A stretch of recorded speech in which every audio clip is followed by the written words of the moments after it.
अभी 2 दिन पहले प्रधानमंत्री जी ने ऐलान किया कि 500 और 1000 रुपये के नोट देश में बंद किए जा रहे हैं। चारों तरफ अफरा तफरी का माहौल हो गया है। प्रधानमंत्री जी ने कहा है कि काला धन रोकने के लिए, भ्रष्टाचार रोकने के लिए ये कदम उठाया गया है। हम लोग भ्रष्टाचार के खिलाफ बहुत समय से लड़ाई लड़ रहे हैं और भ्रष्टाचार के खिलाफ कोई भी कदम उठाया जाए उसकी हम सराहना करेंगे। लेकिन परसों से मैं बहुत लोगों से बात कर चुका, बड़े बड़े एक्सपर्ट से बात कर चुका, कई लोगों से बात कर चुका, और एक चीज़ का जवाब मेरे को नहीं मिल रहा कि 1000 के नोट बंद करके 2000 के नोट लाने से भ्रष्टाचार कैसे खत्म होगा। 1000 के नोट बंद करके 2000 के नोट लाने से काला पैसा कैसे खत्म होगा। जो लोग अफसर को पहले रिश्वत देने जाया करते थे, वो 1000 के नोटों की अगर 100 लेके जाते थे, अब उनको 50 ही ले जाने पड़ेंगे। उनको तो सहूलियत हो गई और ज़्यादा 2-2 हज़ार रुपये के नोट करने से।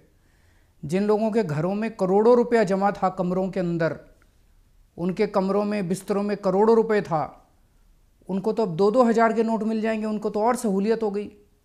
तो मेरे को अभी तक ये समझ नहीं आ रहा कि 1000 रुपये के नोट हटा के 2000 रुपये का नोट लाने से काला पैसा और भ्रष्टाचार कैसे खत्म होगा। चारों तरफ अफवाह है। कई लोगों से मैंने बात की, कल पूरा दिन मैं खूब इधर उधर बात की, लोगों से घूमा मैं।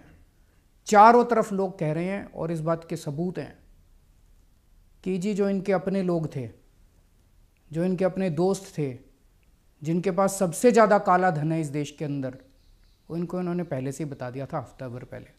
उन्होंने अपना सारा इंतजाम कर लिया है। पैसा बाहर भेज दिया उन्होंने, या उन्होंने ज़मीनें खरीद ली, सोना खरीद लिया। इनके अपने दोस्तों ने सारा इंतजाम कर लिया है। भारतीय जनता पार्टी उत्तर प्रदेश में चुनाव लड़ने वाली है, इधर चुनाव लड़ने वाली है, उधर चुनाव लड़ने वाली है। उन्होंने अपना इंतजाम कर लिया है। 100 के नोट ले लिए या जो मर्जी है, उन्होंने अपना इंतजाम कर लिया है। मर रही है तो आम जनता मर रही है। मेरी कई लोगों से बात हुई कल से, वो लोग बता रहे हैं जी काले धन वालों की तो ऑलरेडी सेटिंग हो चुकी है। वो बता रहे हैं जी जिनके पास बड़ा बड़ा काला धन है वो तो ऑलरेडी बता रहे हैं कि सेटिंग हो चुकी है, होम डिलीवरी हो जाएगी, परसों तक 2000 रुपये का नोट मार्केट में आ जाएगा और उनके घर में पहुंच जाएगा, 15-20% कमीशन लगेगी। और आज पूरे देश में लंबी लंबी लाइनें लगी पड़ी है बैंकों के सामने। कहीं बड़ा उद्योगपति दिखाई दिया लाइन में? कोई बड़ा काला बाजारी वाली दिखाई दिया लाइन में? कोई बड़ा काला पैसे वाला दिखाई दिया? कोई नहीं है, बड़े लोग नहीं है। कौन है लाइन में? दुकानदार, रिक्शे वाला, ऑटो वाला, किसान, मजदूर। तो काला पैसा सारा इन्हीं के पास है। काला पैसा इस देश में मजदूर के पास है, काला पैसा किसान के पास है, काला पैसा व्यापारी के पास है, काला पैसा छोटे छोटे लोगों के पास है। इन बड़े बड़े लोगों के पास नहीं है काला पैसा।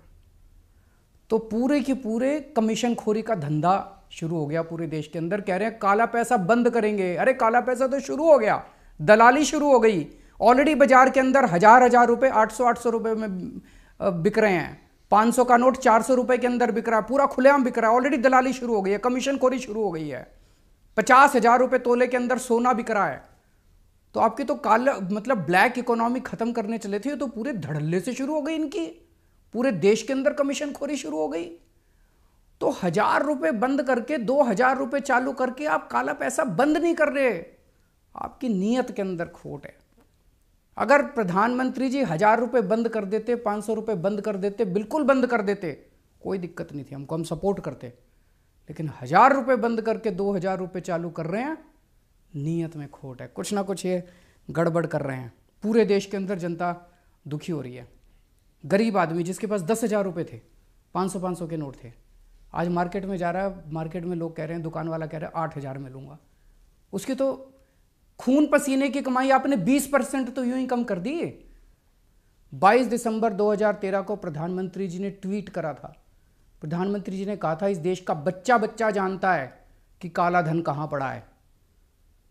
प्रधानमंत्री जी ने खुद ट्वीट करके कहा था देश का बच्चा बच्चा जानता है कि काला धन स्विस बैंकों में पड़ा है। तो प्रधानमंत्री जी आपको तो पता था कि काला धन कहाँ पड़ा है। अब प्रधानमंत्री बनने के बाद क्या हो गया? वो स्विस बैंकों का पैसा कहाँ गया? उसको क्यों नहीं कर रहे? सरकार के पास 2011 में 648 लोगों की लिस्ट आई थी जिनके स्विस बैंकों के अंदर अकाउंट हैं। कांग्रेस मिली हुई थी उन लोगों के साथ। कांग्रेस ने कोई एक्शन नहीं लिया उन 648 लोगों के खिलाफ, पर आपने भी एक्शन नहीं लिया उन 648 लोगों के खिलाफ जिनके स्विस बैंकों में अकाउंट हैं। उनमें से बड़े बड़े अंबानी, ये वो, उनके अकाउंटों के नंबर मैंने प्रेस कॉन्फ्रेंस करके दिए थे। मैंने प्रेस कॉन्फ्रेंस करी थी 2012 या 13 में। मैंने स्विस बैंक के अकाउंट नंबर उन लोगों के दिए थे। आपकी फाइलों के अंदर हैं प्रधानमंत्री जी। उनके खिलाफ क्यों नहीं एक्शन ले रहे? आज शाम तक उन 648 लोगों को आप गिरफ्तार कर लो। मैं चैलेंज करता हूं इस देश के अंदर काला धन खत्म ना हो जाए तो। लेकिन आप नहीं करोगे। क्यों नहीं करोगे? आपके दोस्त हैं उस लिस्ट के अंदर। आप कह रहे हो 200% पेनल्टी लगाएंगे। जो आदमी 2.5 लाख रुपए से ज्यादा पैसे जमा कराएगा उसको 200%। खरबपति अरबपतियों को तो छोड़ दिया, अब एक रिक्शे वाला बेचारा, एक व्यापारी बेचारा, एक मजदूर 10 साल पैसे कमा कमा के खून पसीना एक करके उसने मान लो 5 लाख रुपए जोड़े या 6 लाख रुपए जोड़े, आज अपनी बेटी की शादी करने चला है। उससे आप 200% पेनल्टी लोगे, लेकिन बड़े बड़े लोगों से पेनल्टी लेने की आपकी हिम्मत नहीं है। भगवान माफ नहीं करेगा आपको।